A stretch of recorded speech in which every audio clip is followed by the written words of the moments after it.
Bienvenidos a Filosofía en tiempos de no filosofía, un espacio de reflexión profunda sobre el pensamiento filosófico. En la actualidad, un programa dirigido por Filosofía Tierra.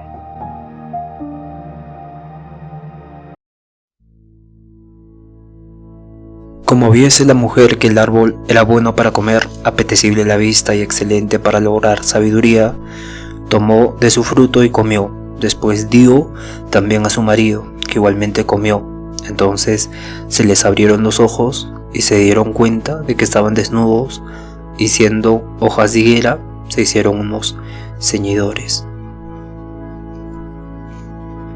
Génesis 2 del 6 al 7. Bienvenidos al episodio 393. Mi nombre es Marco Antonio y estamos en el día 24 de la crítica de la razón pura, que se está ampliando demasiado, y seguramente el siguiente mes vamos a abordar también un poco de Kant, ¿no? Pero podemos leer Hegel, Berkeley o más contemporáneos como Kaufmann y la teoría de la conciencia cuántica. Hay mucho que hacer, ¿no? Sin embargo, vamos a acabar con Kant, paso a paso. Entonces, capítulo 2 de las ideas trascendentales. Bien, para empezar, hay que entender que en este capítulo, Kant va a hablar sobre la dialéctica trascendental, ¿no? Va a abrir el camino hacia la dialéctica trascendental, ¿no? Entonces vamos a ver que lo que ya vimos en la analítica era que Kant mostraba que la mera forma lógica del juicio, es decir, cómo pensamos proposicionalmente o en proposiciones, o sea, S es P, surge el origen de ahí surge el origen de los conceptos puros a priori, las categorías de causalidad, sustancia, unidad, etc. No van a describir objetos en sí, sino que van a estructurar la experiencia, haciendo posible la experiencia, ¿no? Y bien, Kant está diciendo acá: la analítica trascendental nos ofreció un ejemplo de cómo la mera forma lógica de nuestro conocimiento puede contener origen de los conceptos puros a priori, que representan objetos con anterioridad a toda experiencia, o mejor dicho, indican la unidad sintética, que es la única que hace posible un conocimiento empírico de los objetos. La forma de los juicios produce categorías que guían todo uso del entendimiento y la experiencia. Podemos esperar asimismo que la forma de los raciocinios, si se aplica a la unidad sintética de intuiciones en consonancia con las categorías, contenga el origen de ciertos conceptos particulares a priori, que podemos denominar conceptos puros de la razón o ideas trascendentales, y que determinen por principios el uso del entendimiento en el conjunto de toda experiencia. Bien, entonces Kant dice que de manera semejante, de la forma de los raciocinios, de estos silogismos, que es cuando la razón organiza las inferencias, más allá de decir este libro, si no decimos este libro pesa, por ejemplo, ahí hacemos un silogismo, ¿no? Una forma de raciocinio. Esta forma de raciocinio se originan de conceptos a priori. Entonces, estos ya no son categorías del entendimiento, sino que se vuelven ideas trascendentales de la razón, ¿no? Ideas trascendentales de la razón. Bien, entonces acá hay que hacer una diferencia clave, ¿no? La categoría sirve para organizar la experiencia posible de cómo yo experimento aquel mundo que aparentemente conozco, aplicando ahí a mi conocimiento todos los fenómenos. Y claro, por la experiencia se hace posible conocimiento, pero las ideas trascendentales, como por ejemplo alma, mundo, Dios, no se refieren a objetos de la experiencia posible, sino al todo de la experiencia completa, ¿no? Un tipo de experiencia completa que busca este tipo de unidad absoluta, este fundamento último, los incondicionados, ¿no? Que vimos en el episodio anterior, los incondicionados. Entonces, por esto no puede tener el uso constitutivo, ¿no? No va a describir objetos empíricos, sino va a tener esta forma regulativa, ¿no? por eso también se relaciona con estos juicios complejos que tenemos. Y claro, van a orientar el entendimiento hacia una mayor coherencia y una mayor sistematicidad, ¿no? Y claro, está preparando aquí el terreno para mostrar que así como la forma lógica del juicio sugiere las categorías, la forma lógica de los silogismos hacen que existan ideas trascendentales, ¿no? Y estas ideas no añaden conocimiento empírico, pero sí marcan la tendencia de la razón a buscar esto de lo incondicionado, ¿no? Entonces el sujeto absoluto que correspondería al alma, claramente cuando hablamos para la razón se entiende como alma, sujeto absoluto, y el conjunto de absolutos de condiciones es el mundo, el conjunto absoluto donde están todos estos sujetos absolutos condicionados de la experiencia es el mundo, y la condición absoluta de todo condicionamiento es Dios, ¿no? Entonces esto lo va a justificar estas ideas trascendentales, pero es mucho más, bueno, se va a entender más adelante, pero es mucho más complejo este análisis de estas tres ideas, ¿no? Entonces continúo. La función de la razón en sus raciocinios consiste en la universalidad del conocimiento por conceptos, y la conclusión misma es un juicio determinado a priori en toda la extensión de su condición. La proposición Cayo es mortal podría sacarla yo meramente de la experiencia por medio del entendimiento, mas yo busco un concepto que contenga las condiciones en que se dé el predicado, aserción de este sujeto, es decir, de este caso el concepto de hombre, y después de haber subsumido bajo esta condición en toda su extensión todos los hombres son mortales, entonces determino de esta suerte el conocimiento de mi objeto, que es Cayo es mortal.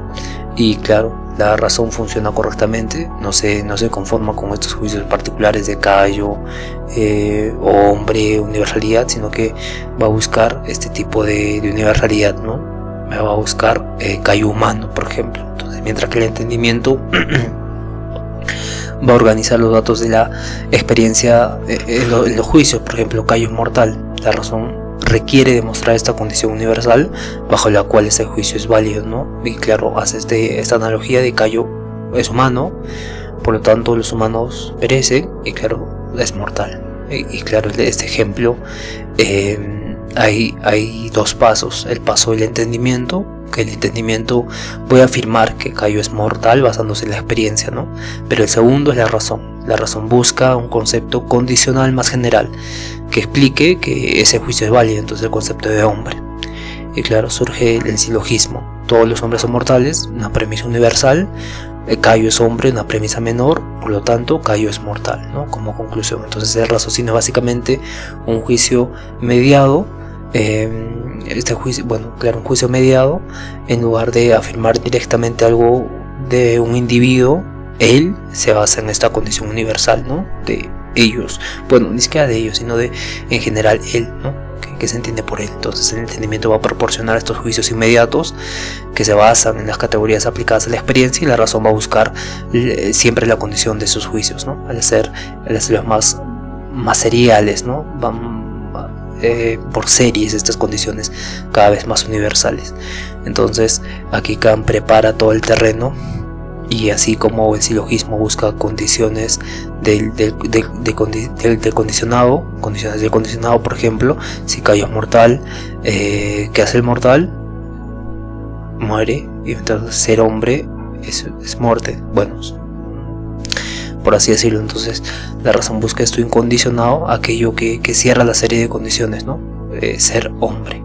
Y claro, de esta tendencia surgen ideas trascendentales, alma, mundo, Dios.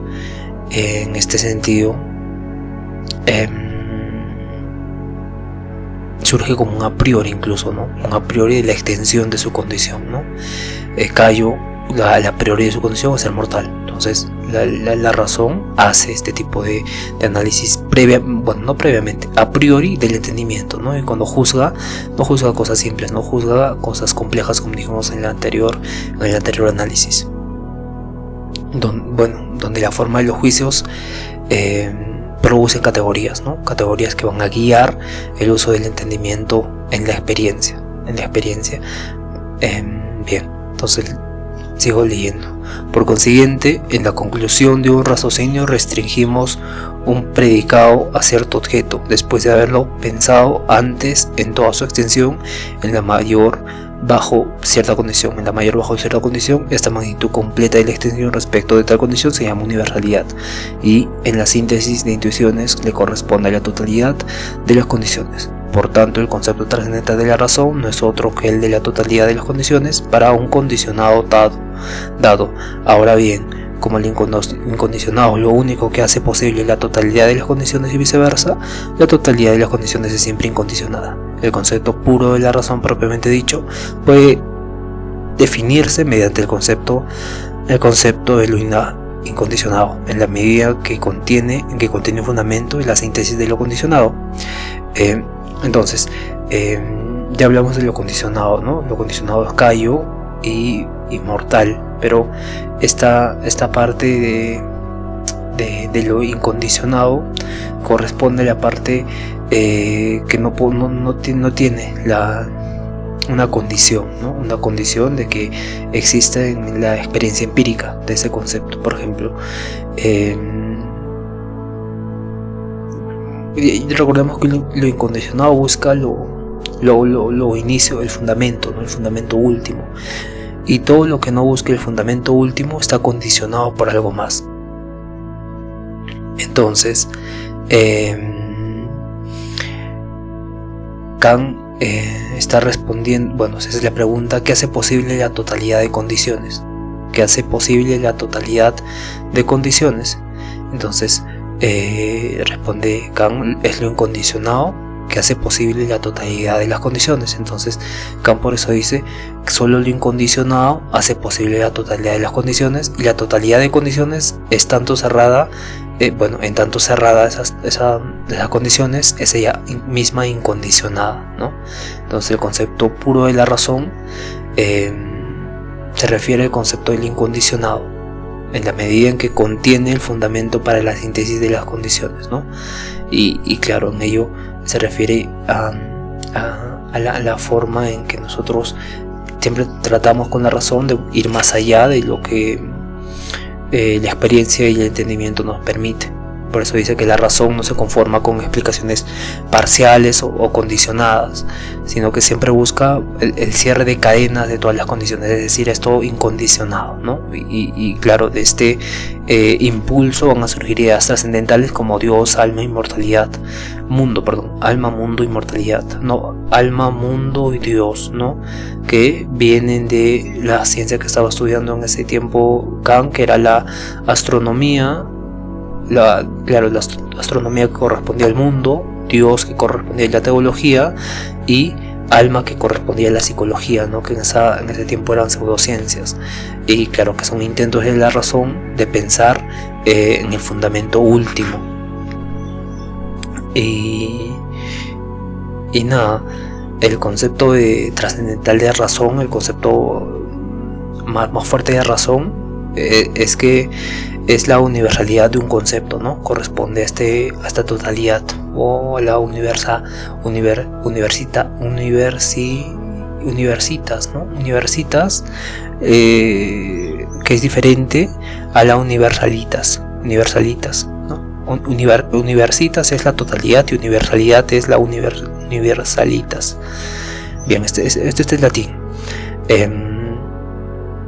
Sin embargo, este tipo de totalidad que se denomina universitas es la síntesis de las intuiciones, ¿no? Es decir, si la razón piensa un concepto universal, como por ejemplo todos los hombres es un concepto universal, porque evidentemente cuando decimos todos no decimos 8.000 millones de personas, ¿no? Y cada día nace uno, muere otro, sino que decimos todos los hombres son todos los hombres.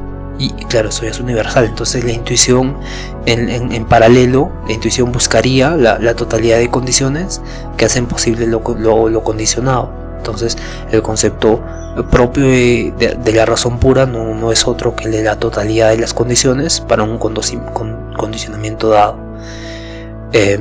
Por ejemplo, si algo es condicionado, por ejemplo, Cayo es mortal porque es hombre, la razón busca las condiciones posibles que van a fundamentar esto, ¿no? Y lo van a encontrar en la experiencia, pero no ocurre lo mismo cuando hablamos de Dios, alma y mundo. Bien, vamos a entender esto de todas formas más adelante, ¿no? Y vuelvo, vamos a dar un resumen, voy a ir al resumen de este ya. Bueno, pero lo ideal es que la razón se esfuerce. Bueno, no la razón en sentido kantiano. En sentido kantiano sería que el entendimiento tenga esta comprensión súbita de los momentos en que ella misma va comprendiendo, ¿no? En que ella misma va experimentando, en este caso el sonido, porque recordemos que la sensación es lo que transmite información, ¿no? En Kant, el sonido que usted está escuchando y lo está experimentando, y claro, esa experiencia se une con el entendimiento, y ese entendimiento en medio hay un tipo de síntesis, de esquematismo, ¿no? Que unifica lo que yo digo, cada palabra que está escuchando como sonido y que está comprendiendo por medio de las categorías del entendimiento, ¿no? Como causalidad, relación, modalidad, cantidad. Y claro, desde este punto podemos entender que básicamente hay ciertos principios dentro de nosotros como un software que nos permiten experimentar el mundo, ¿no? Y claro, si no tendrías estas categorías en el entendimiento, no podrías experimentar lo que estás escuchando, ¿no? Simplemente sería ruido. Y claro, entonces Kant por eso es muy interesante, ¿no? Porque nos dice, más allá del mundo físico, que es fenoménico, y más allá de nosotros mismos como personas que pensamos, hay algo más, ¿no? Y claramente da los principios sintéticos a priori. Bueno, se pregunta por los juicios sintéticos a priori como primera medida para responder cómo esta cosa en sí misma se va manifestando, ¿no? Pero recordemos al inicio del todo que dijimos que Kant conocía la verdad. Entonces, al conocer la verdad, está diciendo, bien, la verdad está en estos a priori, está en esta parte ínfima de la realidad del fenómeno y de nosotros mismos, ¿no? Pero ¿cómo es posible conocer esto? Ya, yo les voy a dar estas barandas para que nos sentemos y estemos atentos a cuando llegue la verdad. Y claramente Kant trata de crear esta ciencia de la verdad, ¿no? Pero es algo mucho más complejo, la verdad. La verdad es lo que es, ¿no? Lo que siempre ha sido y lo que siempre será. Y bien, después dice, cuantas sean las clases de relación que haya, que el entendimiento se presente mediante las categorías, tantas otras clases habrá de conceptos puros de la razón, o sea que habrá de primero un incondicionado de la síntesis categórica en un sujeto, segundo de la síntesis hipotética de los miembros de una serie, y tercero la síntesis disyuntiva de las partes de un sistema. O sea que hay otras tantas clases de raciocinios, cada una de las cuales progresa hasta lo incondicionado por medio de prosilogismos. Por eso hablaba de psicología, teología y cosmología, ¿no? Bien, dice luego, una que llega hasta el sujeto que ya no es predicado, otra a la suposición de que ya no supone nada más, y la tercera un agregado de miembros de la división para el cual no se exige nada más que completar la división de un concepto. De ahí que sean necesarios los conceptos puros de la razón de la totalidad en síntesis de las condiciones, por lo tanto por lo menos como problemas para seguir en lo posible hasta lo incondicionado, hasta la unidad del entendimiento, y se fundan en la naturaleza de la razón humana, aunque por otra parte estos conceptos trascendentales carezcan de un uso adecuado en concreto y en consecuencia no tengan otra utilidad que la de encaminar el entendimiento en la dirección en que se usó. Ampliando al máximo, se hace al mismo tiempo enteramente concordante consigo mismo. Esto hay que analizarlo a profundidad. Bueno, tampoco perdernos, ¿no? Sino que hay que separar primero entre tres formas: la categórica, el entendimiento tiene categorías, ya dijimos, de relación, ¿no? En este caso está hablando de este tipo de relación que ocurre con lo monofenoménico y con nuestro entendimiento. Por eso está hablando de las ideas trascendentales, ¿no? Entonces hay un tipo de relación de categoría, en relación, la categoría en la clase de relación hay una categoría, la categoría de categórica, donde está el sujeto y el predicado. En la hipotética está lo condicionado y lo incondicionado. En la disyuntiva está las partes de un sistema, que son estas alternativas en una división, ¿no? De una de ellas, al llevar la razón hasta el incondicionado, surgen las tres ideas trascendentales. Primero, la de la síntesis categórica de un sujeto, es lo que la razón busca, este sujeto absoluto, ¿no? Que ya no puede predicarse de nada más que solo de él. Entonces surge la idea trascendental de alma, que básicamente es la psicología, ¿no? Es la unidad absoluta del sujeto.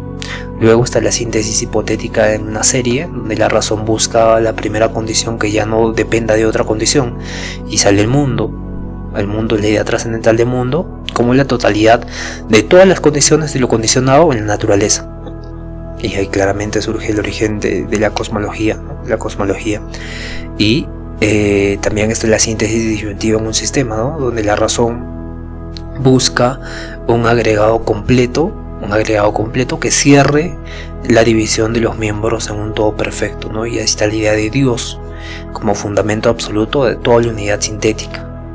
Y ahí está la teología. Entonces, como esto fundamenta las ideas de Dios, alma, mundo y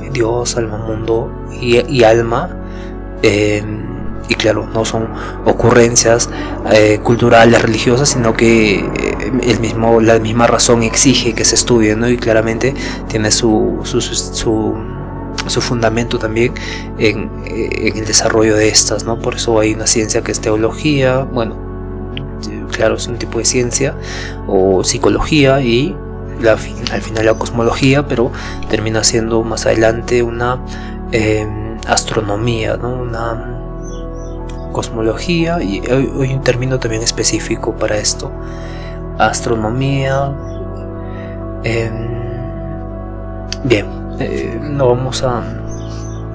Podemos hacer el uso de la memoria también, ¿no? Y claro, la memoria Kant lo toma muy poco Kant, ¿no?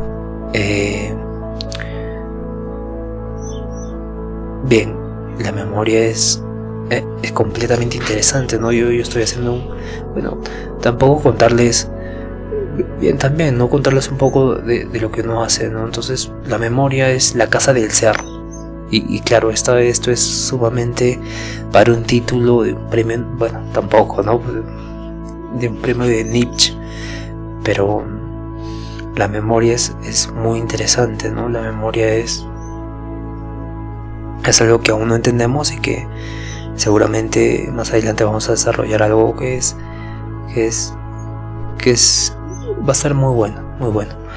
Pero bien, entonces el problema del término absoluto es ese, ¿no? Que Kant advierte que puede caer en ambigüedad el término absoluto, ¿no? Porque habla de un sentido que es interno y un sentido universal. En el sentido interno, algo que es considerado en sí mismo, ¿no? Interior, de lo interiormente posible. Por ejemplo, algo es absolutamente posible si en sí mismo no implica contradicción. Y luego está el sentido universal, donde algo es válido en todos los sentidos, sin restricción. Por ejemplo, poder absoluto, o sea, poder sin límites. Y claro, podemos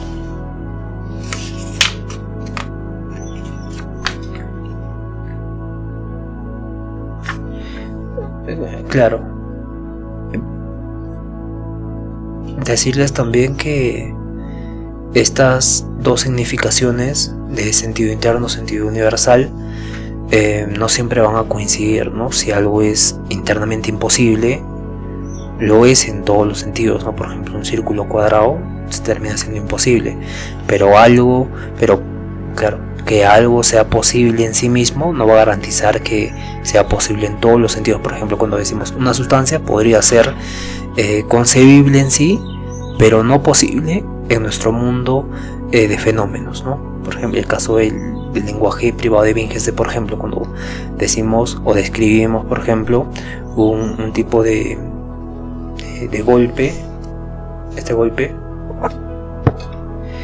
ese golpe, digamos que esté en tu dedo, ¿no? Así, hay un golpe en tu dedo y tú denominas ese golpe con la categoría de el término S, por ejemplo, S. Entonces, para ti, digamos, cada vez que te golpeas ese, cada vez que haces este movimiento de golpearte los dedos, se denomina S, ¿no? Pero hay un tipo de límite que tú lo entiendes, pero a sentido fenoménico no se entiende.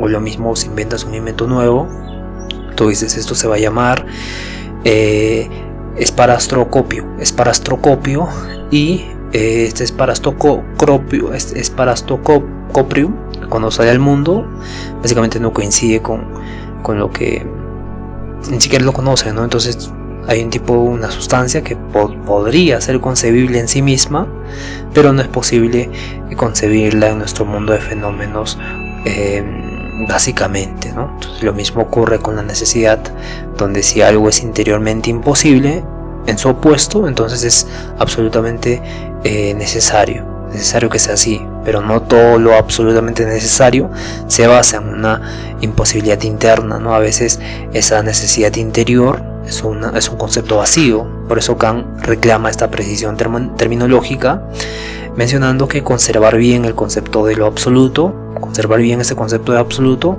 es fundamental para la filosofía especulativa, pero porque todo va a girar en torno a estos problemas de la razón pura, ¿no? Claro, porque la razón especulativa va a ser aquello. Entonces hay tres ideas trascendentales en Kant, no se olvide esto, ¿no? Que tres formas de raciocinio, diría Kant, tres formas de raciocinio que expresan esta tendencia de que la razón vaya a buscar lo incondicionado. Ahí tenemos alma, que busca el sujeto absoluto; mundo, que busca la totalidad de todas las series; tercero, Dios, que es la unidad del sistema.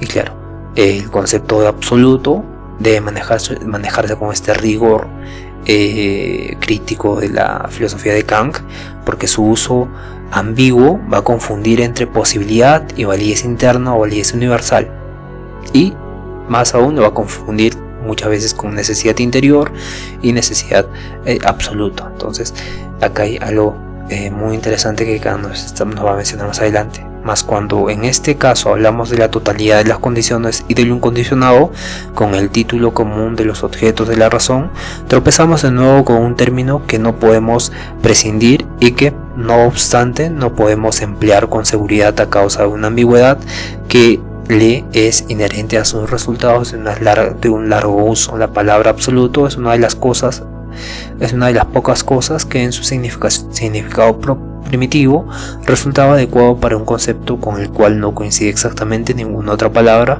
de la misma lengua, y cuya pérdida o lo que significa lo mismo, su uso vacilante ha de provocar por consiguiente la pérdida del concepto mismo, y precisamente de un concepto del cual, ocupando mucho a la razón, no puede prescindirse sin gran perjuicio para todos los juicios trascendentales. La palabra absoluto se usa ahora a menudo para indicar simplemente que algo vale de una cosa considerada en sí misma a ser válido intrínsecamente.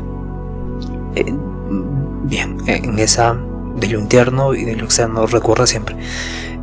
Entonces, en esa acepción, absolutamente posible significaría lo que es posible en sí, interi, y que en realidad es lo menos que puede decirse de un objeto. Por el contrario, a veces se emplea también para indicar que algo es válido en todo aspecto, ilimitado, por ejemplo, el poder absoluto, y en este sentido absolutamente posible significaría aquello que es posible en todo aspecto, en toda relación, lo cual a su vez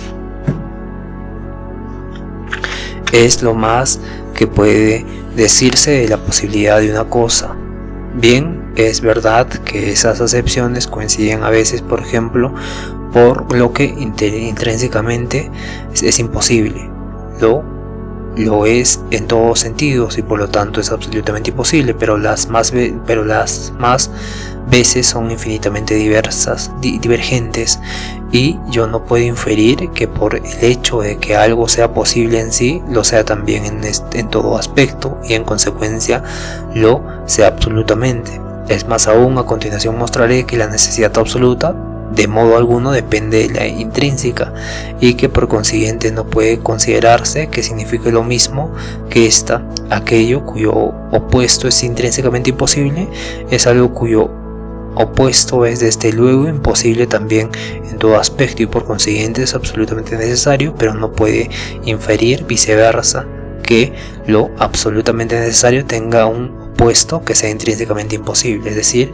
que la absoluta necesidad de las cosas sea una necesidad intrínseca, pues hay casos en que esta necesidad intrínseca es una expresión totalmente vacía con la cual no podemos unir el más mínimo concepto. Por el contrario, la expresión de la necesidad de una cosa en todo sentido, en todo lo posible, encierra determinaciones totalmente particulares. Pues bien, como en la pérdida de un concepto de gran aplicación en la filosofía especulativa, no puede ser hallada indiferente, jamás indiferente al filósofo. Espero que no se le sea indiferente tampoco la determinación y esmerada conservación de un término del cual depende el concepto. Por tanto, es a esta acepción más amplia como yo emplearé la palabra absoluto, oponiéndola a lo que solo vale relativamente o en un uso particular, pues lo último está restringido a condiciones y aquello vale sin restricciones. Bien, en este sentido pasa ahora a hablar del concepto trascendental de la razón, que se refiere solamente a la totalidad absoluta de la síntesis de las condiciones, como vimos del problema del absoluto, ¿no? Las tres ideas que son paralelas a las tres formas de raciocinio van a expresar que la razón tiene esta tendencia a lo incondicionado. Bien, vamos a seguir. En efecto, la razón pura lo deja todo para el entendimiento, pero primero se refiere a los objetos de la intuición, mejor dicho, a la síntesis de la imaginación. Aquí hay que entender, acá voy a hacer un paréntesis, porque la síntesis de la imaginación es lo que hace posible que toda esta diversidad de fenómenos que vemos tengan sentido, ¿no? Incluso tengan, por así decirlo, realidad, o tengan esta experiencia, sean experimentables, ¿no? La síntesis de imaginación es lo que corresponde a la espontaneidad que hablamos antes, ¿no? Esta forma espontánea de cómo se va apareciendo el mundo ante nuestras percepciones, ante nuestra experiencia. Luego dice, aquella se reserva solo la totalidad absoluta en el uso de los conceptos del entendimiento, y trata de conducirlo hasta lo absolutamente incondicionado, hasta la unidad sintética pensada en la categoría. De ahí que la primera puede denominarse unidad de razón de los fenómenos, mientras que la segunda, que expresa la categoría, puede denominarse unidad de entendimiento.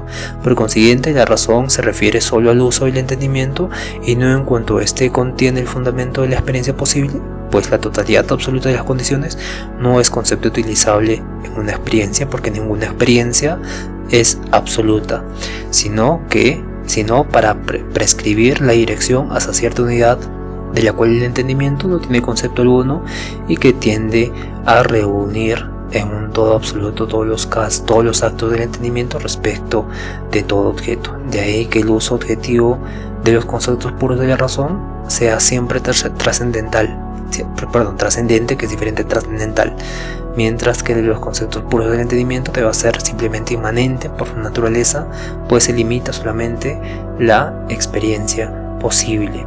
Bien, aquí hay el uso absoluto, ¿no? De cómo utilizamos la palabra absoluto. Kant dice que hay que usar correctamente esa palabra porque tiene un sentido más amplio, entonces le pone restricciones, porque dice que lo que vale sin restricción alguna, en oposición a lo que solo vale comparativamente o condiciones particulares, se puede confundir. Y claro, ahí entra la función de la razón pura, que es donde el concepto trascendental de la razón, apunta solo a la totalidad absoluta, siempre apunta a la totalidad absoluta en la síntesis de condiciones, pero por esa por esa parte la razón no se detiene hasta llegar hasta lo absolutamente incondicionado, ¿no? La razón, por eso decía que se hace esas mismas preguntas, pero no es que se hace las mismas preguntas, sino que tiene la tendencia de preguntarse hasta llegar a esa parte, hasta lo incondicionado. Pero claro, no depende de responder a lo incondicionado para hacer este proceso de llegar hasta lo incondicionado. Claramente ahí hace la diferencia entonces en cómo el entendimiento y la razón toman ese proceso, ¿no? Que hace evidentemente la razón misma. Entonces el entendimiento se refiere directamente a estas cosas de la intuición, y hablamos de intuición, espacio-tiempo, intuición a priori de la sensibilidad son espacio-tiempo, y su síntesis, que básicamente es gracias a la imaginación, ¿no? Porque recordemos que espacio y tiempo se van formando, pero nosotros no, por ejemplo, imaginen ahora un plato de comer, un plato sopero de oro y diamante. Imagínate, ¿no? Imagínate. Ya, pero posiblemente existe ese plato. Posible, no sabemos. Entonces, por eso dice la posibilidad de la experiencia. Siempre habla Kant de esta posibilidad de la experiencia o de la experiencia posible, ¿no? Porque estas categorías son constitutivas, son constitutivas, no constituyentes, sino constitutivas de cómo conocemos, no constituyentes de cómo se hacen, pero hay un cierto sentido también ahí, ¿no? Pero son constitutivas, para hablar técnicamente, a la experiencia posible. Puede haber este plato. Y claro, pero la razón no va a producir objetos de la experiencia, ni tampoco categorías nuevas, ¿no? Sino que va a conservar para sí la idea de una totalidad absoluta, y va a tratar de llegar a esta unidad pensando en la categoría hasta llegar al de un condicionado. Y claro, su papel es ahí regulativo, su papel es unificador, pero no es constitutivo, ¿no? No va a ser este proceso que hace el entendimiento, donde va a usar las categorías para brindarnos esta comprensión, este entendimiento y las experiencias posibles. Bien, y aquí llega la unidad del entendimiento, donde se expresa en las categorías. El entendimiento se expresa en las categorías que van a organizar la experiencia posible, y la razón es la unidad que se refiere a la totalidad absoluta de las condiciones, que no pueden darse en la experiencia, pero van a orientar el entendimiento hacia un todo sistemático, ¿no? Esto inconmensurable o incondicionado, para hablar técnicamente. Bien, ahora estoy un poco con el tiempo. Bueno, no es con el tiempo, ¿no? Sino que hay actividades que hacer. Entonces vamos a dejarlo acá. Nos vamos a ver el día de mañana. Como siempre, deseándoles que conozcanse a sí mismos. Por favor, conozcanse a sí mismos, preguntándose por qué, cómo. Y hay algo que me gustaría agregar, ¿no? Oren de corazón, ¿no? Cierren los ojos, invoquen al Padre, oren de corazón sus miedos, dudas, y terminen en nombre de nuestro Señor Jesucristo. Amén. Y claro, oren por lo que ustedes estén sintiendo en ese momento. Y nada, sean por felices. Nos vamos a ver el día de mañana. Cuídense todos.